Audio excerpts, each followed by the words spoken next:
Salut à tous, c'est KG. Aujourd'hui une vidéo un petit peu particulière, j'ai décidé de faire une vidéo spécifique au coronavirus depuis ses débuts jusqu'à l'heure actuelle, son développement, depuis le cluster principal, puis dans les différents pays, ainsi que l'Asie et l'Europe. On va essayer de tout analyser afin de comprendre mieux l'état actuel des choses.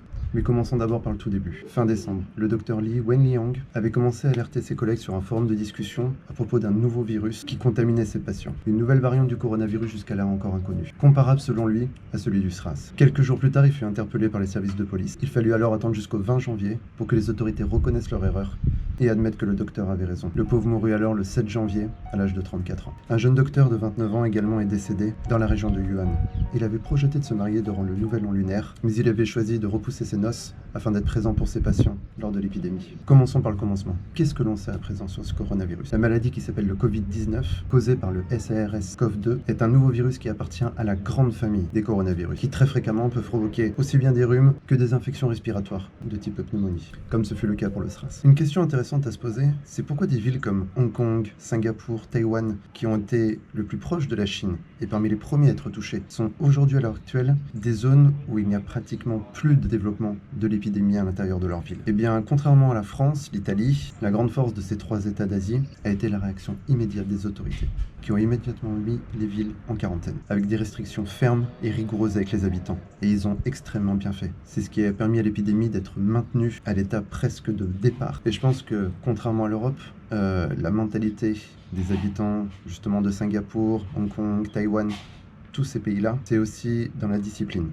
Ils savent qu'il y a une épidémie, ils ont au moins l'intelligence de rester enfermés chez eux, d'assurer le maximum de sécurité pour leurs proches, pour eux-mêmes et pour leur nation. Chose qui est complètement à l'opposé de l'Europe à l'heure actuelle. Quand on voit l'Italie, la France, on comprend parfaitement pourquoi l'épidémie se développe à une telle ampleur. C'est juste aberrant. Quand on voit qu'au mois de fin janvier, février, on savait que l'épidémie était déjà en place en Chine, on voyait encore les gens arriver d'avion directement du point de départ de l'épidémie, arriver en avion directement en France, il n'y avait aucun contrôle. Ils contrôlaient une personne sur 15, les gens rentraient chez eux, ils allaient n'importe où, c'était les vacances, il n'y avait aucune surveillance. Alors qu'au même moment, dans ces pays d'Asie, c'était une quarantaine totale, alors qu'ils avaient autant de cas que nous à ce moment-là, c'est-à-dire 1, 2, 3 maximum. Mis à part les gens qui rentraient comme bon leur semble, les allers-retours en avion, en train, l'Italie, ils ont fait la même chose. C'est-à-dire qu'ils ont laissé l'épidémie se développer, ils ont attendu que les gens se contaminent entre eux, se développent, ils n'ont absolument pas ni fermé les frontières, ni empêcher les gens de sortir. Moi qui habite par exemple dans le sud de la France, je suis à 1 heure de route de l'Italie, je peux vous dire que jusqu'à encore 15 jours, c'était rempli d'Italiens partout chez nous, qui se baladaient, qui venaient en vacances pour la journée, pour le week-end, qui se baladaient, qui allaient n'importe où, qui faisaient la fête, alors qu'ils savaient qu'il y avait l'épidémie qui était en place avec un niveau de contamination gravissime. C'est d'ailleurs pour ça que je trouve ça vraiment aberrant ce qui se passe à l'heure actuelle pour ça. On est vraiment dans un cas de danger, de pandémie mondiale gravissime, mais les gens, surtout en Europe, principalement en Europe, font une espèce de rébellion par rapport à l'autorité. On dirait que les Français, les Italiens, les Européens, ils retombent en adolescence face à l'autorité. J'ai le cas ici chez moi tous les jours. Vous allez sur le bord de mer, c'est rempli, plein à craquer. Il y a des gens qui se baladent au bord de mer, qui font leur footing à 2 à 3. Les cyclistes qui sont à 10 en train de faire du vélo ensemble. Les gens qui sont à la plage en train de se baigner, qui passent 2-3 heures à la plage en train de bronzer. Ceux qui se baladent en famille. Mais à côté de ça, on vous dit toute la journée, du matin au soir, restez enfermés chez vous, ne sortez que pour des urgences ou pour aller acheter à manger ou des médicaments. Mais les gens n'écoutent rien, c'est aberrant.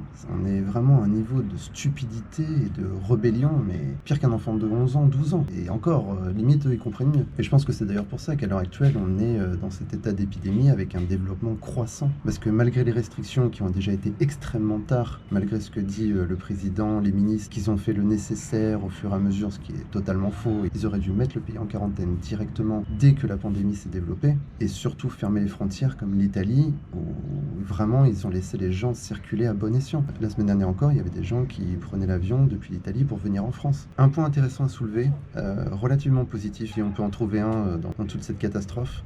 Je sais pas si vous avez vu, on avait vu beaucoup de vidéos là-dessus. Par exemple, la ville de Nara au Japon, on voyait tous les cerfs retourner dans la ville pour la recherche de la nourriture et qui reprenaient un petit peu ce qui leur appartient. Surtout dans le monde industriel dans lequel on vit, où c'est juste plus du bétail ou de la foire pour amuser les gens. Donc je sais évidemment c'est infime par rapport à toutes les horreurs qui se passent à l'heure actuelle, mais si on essaie de voir un petit peu le bon côté des choses, mis à part la nature qui reprend un petit peu sa place dans le monde, les gens qui sont malgré tout enfermés chez eux mais qui passent peut-être davantage de temps en famille qu'il n'en aurait jamais passé, surtout pour notre génération, eh bien je trouve que c'est pas si mal que ça finalement. On ne sait pas ce que la suite des choses nous réserve. En tout cas, pensez une chose très importante, essayez un petit peu d'écouter. Pour une fois, quand on vous dit vraiment de rester chez vous, faites-le. Écoutez, restez chez vous. Soyez en sécurité chez vous, pensez à vos enfants, pensez à vos parents, votre famille, pensez à vos collègues de boulot, à vos amis, pensez à tous les gens qui vous entourent. Ne soyez pas cons, ne soyez pas crétins, ne prenez pas les risques pour les autres. Tout ça pour aller courir un quart d'heure dehors, ou aller sur la plage, ou aller en ville avec vos potes. Vous avez toute la vie pour faire ça.